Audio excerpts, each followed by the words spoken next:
Извештајот на УНЕСКО е голем срам за државата и некој конечно мора да сноси одговорност зошто ништо не е преземено од 2017 година па наваму, вели претседателката на Центарот за културно наследство Донка Барџиева Трајковска.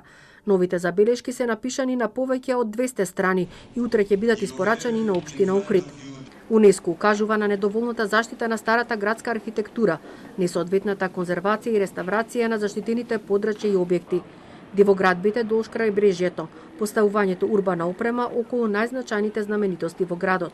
Автентичните детали се заменети со модерни сончеви колектори, нарушени се визурите на старите објекти, поставени се тенди на летните тераси околу црквата Света Софија.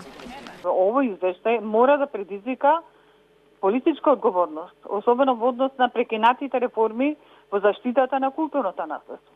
Што значи да се прекини отпочнат реформски процес и да се задржи статус кво во ситуацијата на терен.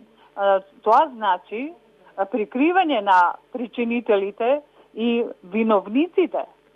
Затоа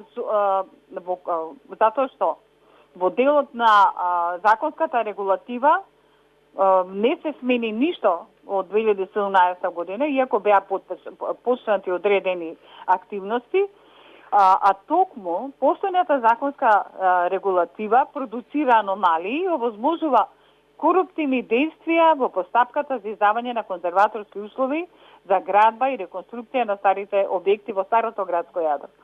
Острите препораки на УНЕСКО се само доказ за децениското постапување на институциите спротивно на меѓународните принципи.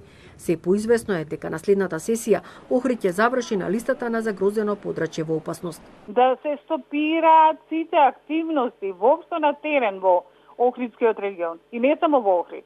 Еден мораториум општ за да може да се утврди точно состојбата.